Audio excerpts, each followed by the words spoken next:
The fall of Dooku was the first trumpet of the Jedi's Judgment Day. As one of the rare few Padawans of Yoda, Dooku had the kind of notoriety within the Jedi Order that could not be bought. But as he grew, Dooku developed his own ideas towards the Jedi's view on the Force, their political stances, as well as how it intertwined with the Senate. Tensions began to grow between himself and the High Council, and all of this would eventually come to a breaking point when Qui-Gon Jinn was executed by Darth Maul. It was this event which saw Dooku surrender to the dark side. But while that story is very well understood, what isn't is why Dooku continued to work with the man that directly was responsible for his beloved friend's death, his Padawan Qui-Gon Jinn. It was the Sith who killed Qui-Gon, so how did Darth Sidious justify this to Dooku? What excuse could Palpatine have possibly conjured to tame the wrath of his newest pupil? In today's Holocron, we get to revisit the complex mind of one of our favorite characters of the lore. We'll be exploring both Legends and Canon in order to explain exactly why Dooku continued to work with the Sith despite them being responsible for his greatest tragedy. We want to prevent one of our greatest tragedies, which is you missing out on our daily Holocron uploads. So, reach out with the Force and crush that subscribe button if you haven't yet. It is your destiny. Now, Acolytes, let's begin.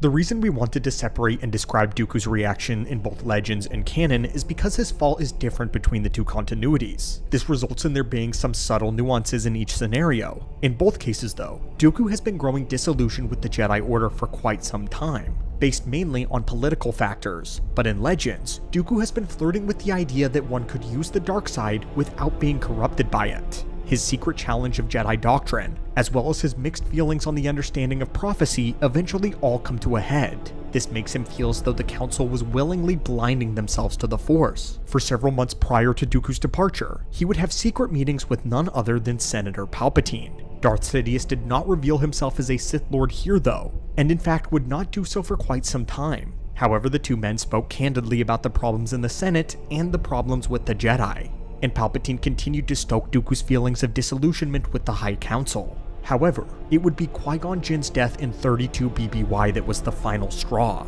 This event was specifically what made Dooku depart the Jedi Order. He even began to make public appearances and speeches denouncing the corrupt politics of the Senate. But in his own public address, he did not give a reason for his decision to depart the Jedi Order, nor did he provide one to the High Council when he was directly summoned to their chambers. They were all in shock that Dooku had decided to leave. And to honor him, the Jedi gave him a place among the Lost Masters, making him the 20th Master of the famous Lost 20. Shortly after this, Dooku met with Palpatine and informed the Chancellor that he intended to claim his hereditary title as the Count of Sereno.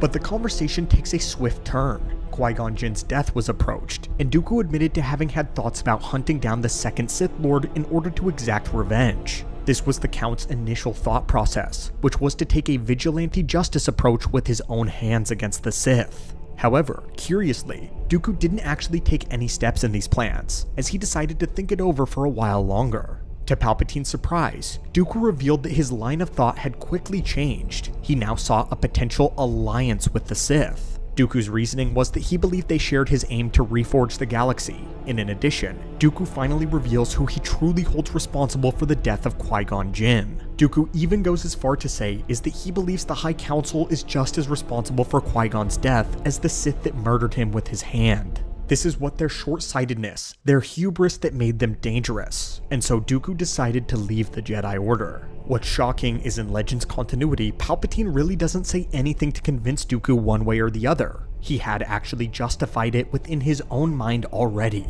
Dooku shifted the blame largely to the shoulders of the Council. If they had not allowed the Senate to control them with such a tight leash, if they were able to enforce peace the way that they should have been able to, then Qui-Gon Jinn would have had the resources to fix the issues on Naboo personally. He may not have had to face the Sith alone, and interestingly, he still knew that the Sith were evil. However, Dooku saw that perhaps they had a much better plan of cleansing the galaxy than the Jedi did. Dooku believed that with the burning power of the dark side, they could cleanse the Republic by fire, since they were willing and able to do what the Jedi no longer would. To Dooku, they would usher in and rewrite all of the corruption that had gripped the Senate and the Jedi. So all in all, Dooku came to view Qui-Gon Jinn's death as a tragic catalyst, one that proved the Jedi were impotent, and the drastic action was needed. He believed in his friend's demise, this being more of a result of the Council's failings than the Sith's evil. To Dooku, Qui-Gon Jinn had died in vain under the old corrupt Republic, but his death could spur the creation of a newer, more just order.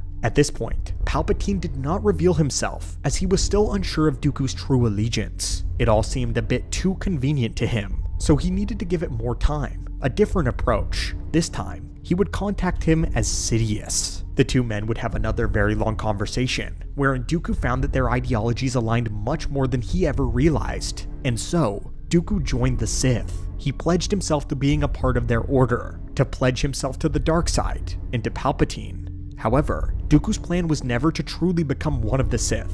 Dooku planned on simply using the Sith to his own ends, eventually destroying them. But this quickly changed. He underestimated the corruptive power of the dark side, and Dooku was deceived. As he became Darth Tyrannus, he was diluted into thinking that he could control the dark side within him. And so after just one Jedi death, he justified another, Sifo-Dyas. And again, for Dooku, this was all for the cause that he believed in. But after Sifo-Dyas, he justified another, and another. Before long, he had his own collection of lightsabers and tattered Jedi robes, a collection that rivaled even General Grievous, and he lost himself in the process, never to return. In canon, the situation is slightly different. Dooku's departure from the Jedi happened much sooner, and began with a different event. He would disobey the Council and would help his homeworld of Sereno. He then sent back a hologram message directly to Grandmaster Yoda, announcing that he was departing the Jedi Order, desiring to take up his family's title so that he could lead his desperate people.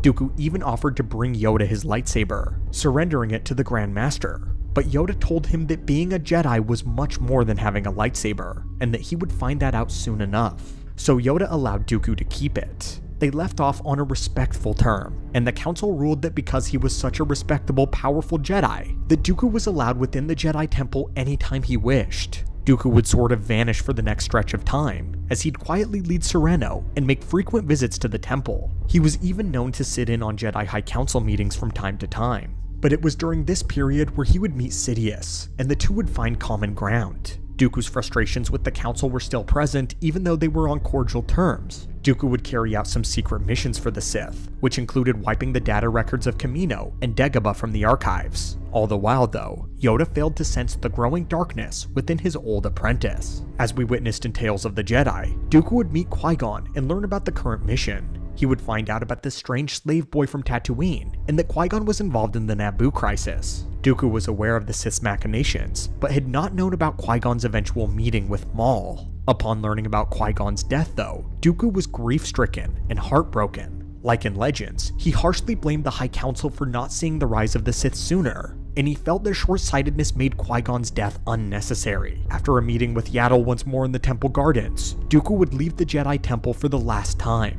going to meet with Sidious in their secret complex in the Works districts of Coruscant. Dooku refused to join the Jedi for Qui-Gon's funeral. He was too disgusted of them to be in their presence. But Yaddle, concerned for Dooku's well-being, followed him and overheard his conversation with Sidious. Dooku confronted the Sith Lord, equally furious with him as he was the Council. He yelled at Sidious, telling him that he had gone too far by allowing Maul to kill Qui-Gon. This was never the plan. Sidious coldly counts that he had lost an apprentice as well, attempting to state that they had both sacrificed something they cared for their grand plan, and that in the end, it may be worth it. He attempted to soothe Dooku's rage, framing Qui-Gon's death as a necessary evil for peace and order to be restored. However, this made Dooku rethink everything he had done. Kamino, Sifo-Dyas, the clones. He had betrayed everything he once loved and believed in. But Sidious reiterated that this was simply the way of things, the way that they had to be for the galaxy to be rebalanced and be made anew.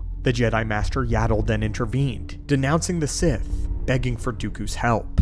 No matter his crimes, they would be acquitted if he simply chose to make things right while he still had the chance. But Sidious reminded Dooku of what he told him, that the Jedi blindly followed a Senate which has now failed the Republic. Ultimately, despite everything that had happened, Dooku believed that it was too late. He would fight and strike down Yaddle in the name of peace and order. This ends justify the means approach, his moral center eroding. He decides to trust Sidious, writing his friend's death off as for the greater good, a sacrifice that needed to be made. And so in an interesting turn of events, there was little that Darth Sidious actually did to excuse Qui-Gon Jinn's death in either canon or Legends. Dooku had more so come to his own conclusions and diluted himself into believing the lies of the dark side. In canon, Palpatine did more to convince Dooku as he was also suffering the loss of Maul, so by stating that they had both equally made sacrifices, he acquitted himself of all blame.